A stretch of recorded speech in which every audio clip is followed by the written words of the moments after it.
బాబు భజరంగ సింహుడు మహారాజు కాబోతున్నాడు. ఈ శుభ సమయంలో దారుణ హత్యలకు గురి అయిన పూజ్యపాదులు అన్నగారిని పుత్ర సమానుడు పసివాడు ప్రతాపసింహులను స్మరించి కన్నీరు కార్చకుండా ఉండదు చిరదిస్తారని నా పూర్ణ విశ్వాసం.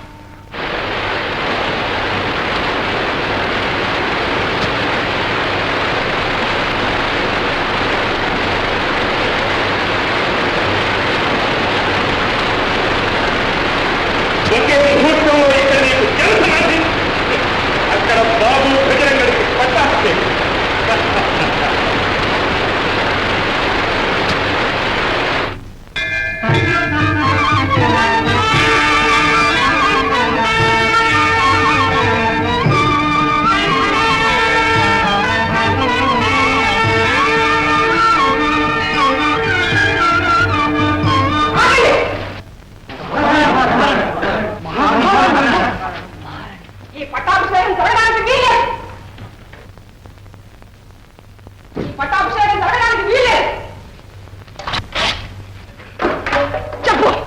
నా ప్రతాపుడు ఎక్కడున్నాడు? నా బిడ్డ ఏం చేశావు చెప్పు, మాట్లాడు. ఏమిటి వెర్రి ప్రశ్న వదిన?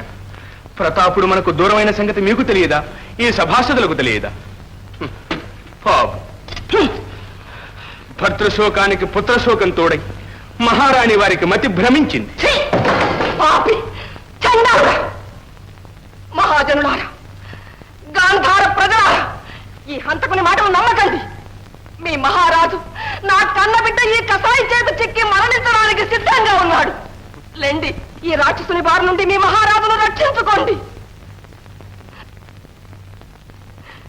ఒకనాడు ఈ సింహాసనాన్ని అధిష్ఠించి మీ మనలను అందుకున్న మహారాణి ఈనాడు మీ ముందు ముకుళిత హస్తాలతో నిలిచి పుత్రభిక్షకై ప్రాధేయపడుతూ ఉంది. ఒక తల్లి తన కొడుకు కోసం ఇంతగా దురపిల్లుతూ ఉంటే కరిగి కన్నీరు కార్చే జాలి గుండె ఒక్కటైనా లేదా? మీరింక అంతఃపురానికి దయచేయాలి. ఈ మహోత్సవానికి అంతరాయం కలిగించడం భావ్యం కాదు మహారాణి. కాదు నాయన, నేనిప్పుడు మహారాణిని కాదు, ఒక దిక్కుమాలిన తల్లిని. ప్రచండ, ఈ రాజమకుటాన్ని, ఈ సింహాసనాన్ని, రాజవైభవాన్ని నీవు నీ కొడుకు అనుభవించండి. మాకిదేమీ అక్కర్లేదు.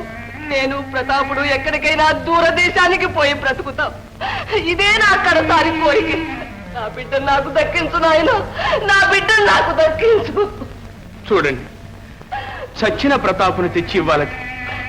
నాకంత శక్తి ఉంటే ప్రతాపునేమిటి, ధర్మస్వరూపులైన అన్నగారినే తీసుకొచ్చి ఈ సింహాసనం అధిష్ఠింపజేసేవాడిని. మరణించిన వారిని తిరిగి తేగల మహానుభావులు ఈ సభలో ఎవరైనా ఉన్నారా?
మీ వెర్రివాగుడు నిండు సభలో ఈ విధంగా ప్రవర్తించడం పూజ్యులైన అన్నగారి గౌరవానికి, మన వంశ మర్యాదకు తీరని కళంకం.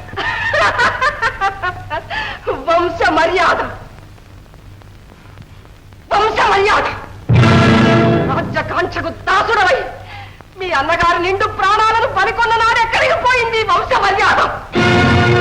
ఈ హత్యా నేరాన్ని నిరపరాధులైన రాజభక్తులపై మోపి వారిని మట్టుబెట్టిన నాడే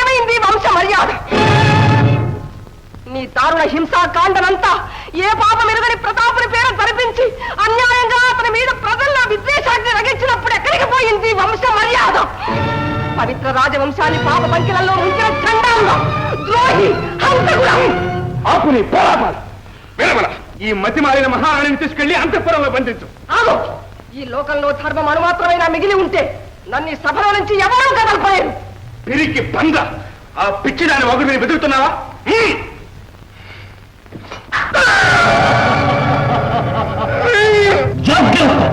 ఎవరైనా మహారాణిని సమీపించారా? అదే గతి. ఇంకా చూస్తారే ఆ ద్రోహి పట్టి బంధించండి.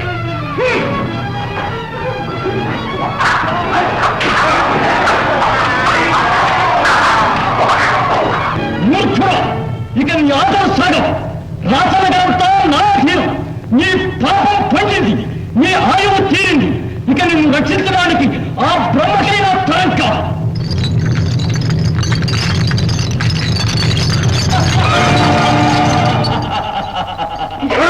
ఈ ప్రజా సమక్షంలో నీ పాపాలన్నిటికీ ప్రాయశ్చిత్తం చేయడానికి వచ్చిన ధర్మదూతలు. ధర్మదూతట! నిద్రిస్తున్న మహారాజును నిర్దాక్షిణ్యంగా హత్య చేసిన ఈ నీచుడు ధర్మదూతట!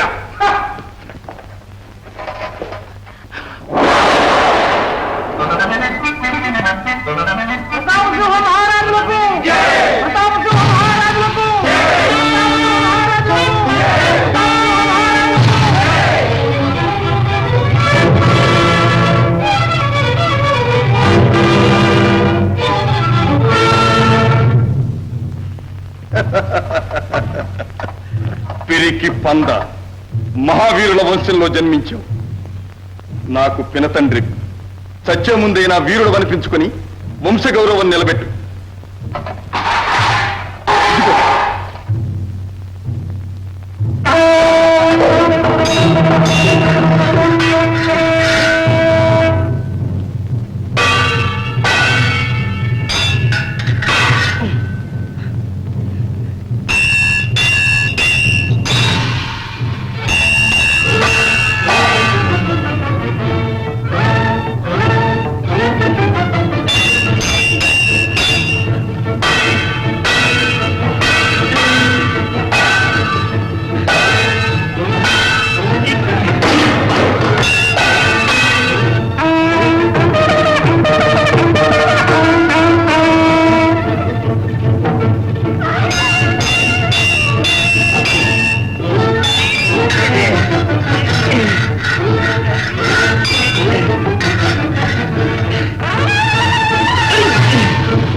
ఇన్నాళ్లకు నీ ఆశీర్వాద బలంతో నా ప్రతిజ్ఞ నెరవేర్చుకోగలిగాను.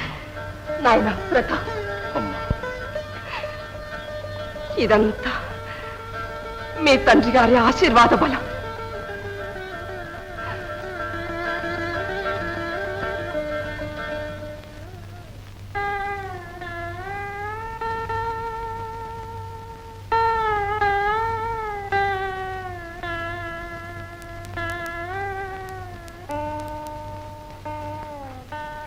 ప్రమీల, నా ప్రతిజ్ఞ నెరవేరింది. ఇక నీ ప్రతిజ్ఞనే మిగిలింది. ప్రభు, ఈ దాసి అపచారాన్ని మన్నించండి. అన్నను కోల్పోయిన ఆవేశంలో నన్ను తరింపవచ్చిన దైవాన్ని తెలుసుకోలేకపోయాను. నన్ను మన్నించండి. లేదండి, నా కుమారుడికి విజయలక్ష్మిని ప్రసాదించిన భాగ్యలక్ష్మి.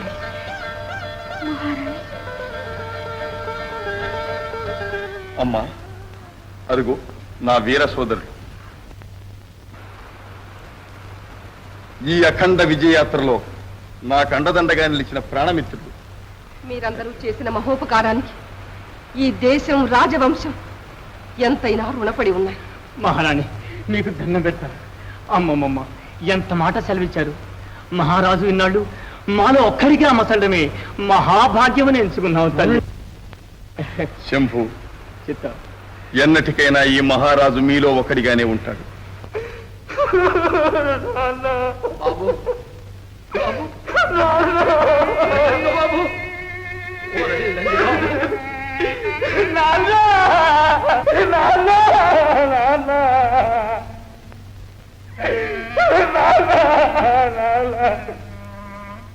తమ్ముడు,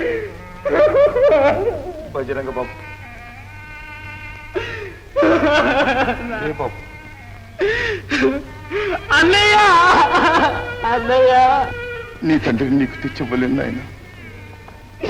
కానీ ఇక నుంచి నీకు నాకు తల్లైనా తండ్రి అయినా ఇదిగో. బాబు, అమ్మా, అమ్మా, అమ్మా. కోరుకోనాయన.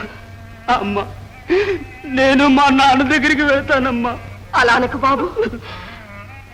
విధి వ్రాత తప్పించడం ఎవరి తరం? బజరంగ, నాకు ప్రతాప్ ఒకటి, నువ్వు ఒకటి కాదు నాయన. ఇద్దరు నా బిడ్డలే.